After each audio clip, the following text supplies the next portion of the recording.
Guys, this is Shagun. Welcome to sky trapper, a new education learning platform.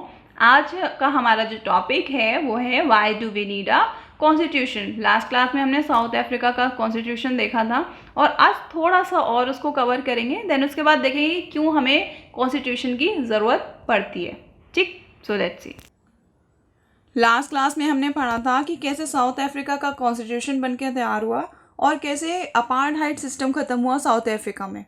ठीक है, आज हम देखेंगे कि white minority and black majority को किस तरह से कंप्रोमाइज़ करना पड़ा जब ये कॉन्स्टिट्यूशन तैयार हो रहा था। ठीक है, साउथ अफ्रीका का एग्जाम्पल बहुत अच्छा एग्जाम्पल है कॉन्स्टिट्यूशन को समझने के लिए, क्योंकि वहाँ पर ऑप्रेसर और ऑप्रेस्ड दोनों ही मिलकर प्लानिंग कर रहे थे for the new democratic government. ठीक है, ऑप्रेसर बताया था ना, जो अत्याचार करते हैं, और ऑप्रेस्ड कौन होते हैं? जो अत्याचार सह रहे होते हैं। ठीक है, तो ऑप्रेसर और ऑप्रेस्ड दोनों के लिए इजी नहीं था साथ में काम करना, लेकिन फिर भी उन्होंने काम किया, महानता दिखाई। किसके कहने पर? नेल्सन के कहने पर।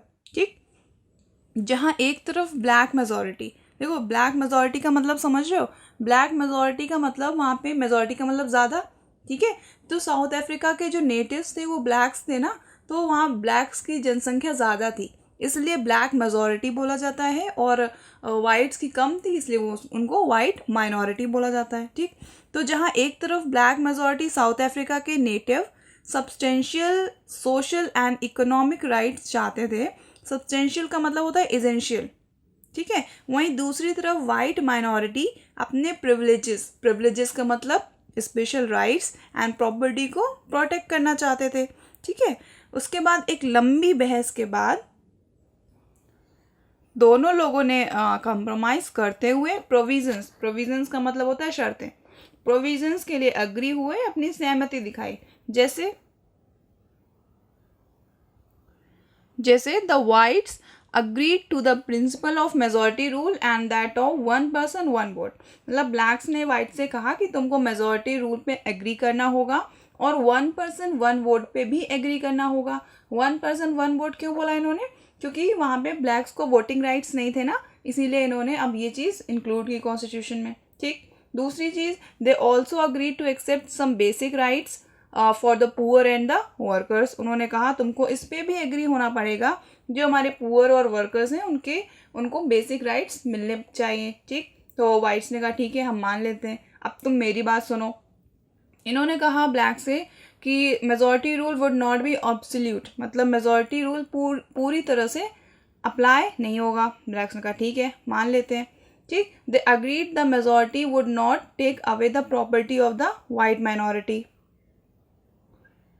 वाइट्स ने ब्लैक से कहा कि जो माइनॉरिटी मतलब वाइट माइनॉरिटी की प्रॉपर्टी है, इसको कोई लेगा नहीं। कोई का मतलब जो मेजॉरिटी रूल जब होगा तो इसको कोई हमसे छीनेगा नहीं। ब्लैक्स ने कहा ठीक है, अग्रीड।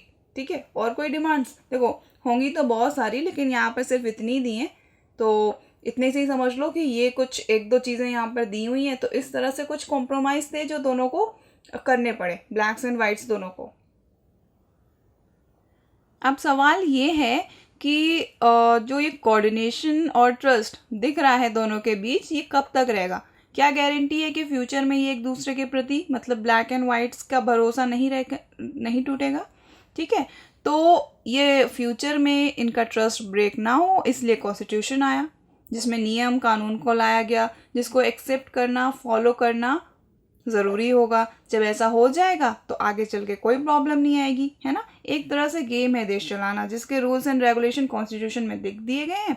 किस प्लेयर का क्या काम है ये भी डिसाइड है, किसके पास कितनी पावर है ना। और इस गेम को जीतने के लिए रूल्स को फॉलो करो, देश की जनता को खुश रखो, है ना। गेम को ऐसे खेलो कि वॉयलेंस ना क्रिएट हो, किसी भी तरह का कोई वॉयलेंस ना क्रिएट हो। ठीक है, गेम के लेवल को क्रॉस करते जाओगे, अपनी कंट्री को और एक डेवलपिंग कंट्री की ओर लेते जाओगे। ये गेम खेलता कौन है? बड़े खिलाड़ी बैठे हुए हैं, हमारे पॉलिटिकल लीडर्स, जिनमें से कुछ चीटिंग करके खेलते हैं, कुछ बिना चीटिंग करके खेलते हैं, मतलब आगे बढ़ जाते हैं। समझ में आया? These rules also determine what the elected government are empowered to do and what they can't to do. मतलब ये रूल्स ये भी डिटरमाइन करते हैं कि इलेक्टेड गवर्नमेंट, जिनको जनता ने इलेक्ट किया है, उनके पास क्या पावर है, क्या वो कर सकती है और क्या नहीं कर सकती है। Finally these rules decide the rights of the citizen. Finally ये रूल्स सिटीजन के राइट्स भी डिसाइड करते हैं. No government will be able to ignore these rules. इसी तरह से each country try to make their own constitution.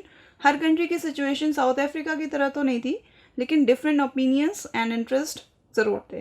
ठीक, तो अब अगर कोई पूछता है कि व्हाट इज़ कॉन्स्टिट्यूशन, तो उसको सिंपल लाइन में बता देना कि constitution the constitution of a country is a set of written rules that are accepted by all people living together in a country.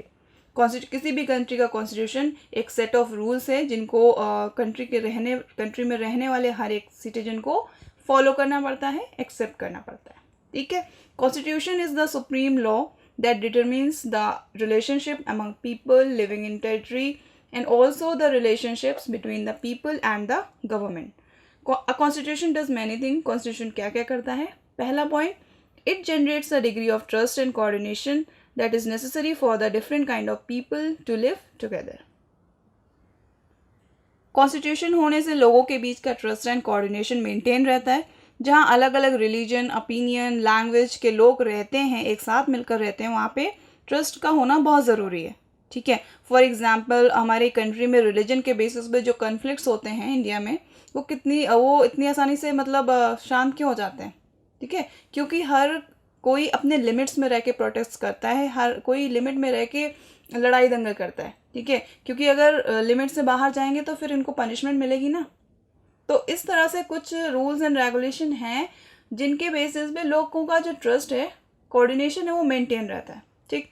दूसरा पॉइंट है, it specify how the government will be constituted, who will have to power to take which decision. संविधान में ये भी specify किया गया है कि गवर्नमेंट कैसे बनेगी, क्या प्रोसीजर होता है, किसके पास डिसीजन लेने की पावर होगी. ये जो CM, PM, हमारे chief minister, prime minister, president, government और जो MLAs, ये सब कैसे बनेंगे, किसके पास क्या करने की पावर होगी, क्या करने की पावर नहीं होगी, ये सब डिसाइडेड होता है. ठीक है. पूरा प्रोसीजर लिखा हुआ है. तीसरा point, it lays down limits on the power of government and tells us what the rights of the citizens are. Constitution में गवर्नमेंट की पावर को कम किया है, मतलब जिसका जो काम है वो वही करे. जैसे कि अगर मान लिया डिफेंस मिनिस्टर अपनी मिनिस्ट्री को छोड़ के अपना काम देख के एजुकेशन मिनिस्टर क्या कर रहे हैं, वहाँ पे क्या काम है वो संभाल रहे हैं, तो ऐसा नहीं है. आप डिफेंस मिनिस्टर हो तो अपनी मिनिस्ट्री संभालो, अपना काम देखो. आपके पास राइट नहीं है कि आप दूसरे की काम में इंटरफेयर करोगे. ठीक है. फोर्थ पॉइंट है, it expresses the aspirations of the people about creating a good society. इसका मतलब क्या है? कॉन्स्टिट्यूशन एक अच्छा समाज यानी कि अच्छी सोसाइटी बनाने के बारे में लोगों की इच्छाओं को एक्सप्रेस करता है. ठीक है. तो ये आज हमने कुछ चीज़ें देखी कि वाइट्स एंड ब्लैक मेजॉरिटी के बीच में किस तरह के कॉम्प्रोमाइज़ हुए, और क्या होता है कॉन्स्टिट्यूशन, एग्जैक्टली क्या होता है, और क्या करता है कॉन्स्टिट्यूशन. ठीक है. तो आज के लिए इतना ही. फिर हम नेक्स्ट क्लास में देखेंगे इंडिया का कॉन्स्टिट्यूशन कैसे बना. ठीक. Till then goodbye. And हाँ, कोई भी इशू हो, कोई भी क्वेरी हो तो मुझसे ज़रूर पूछना.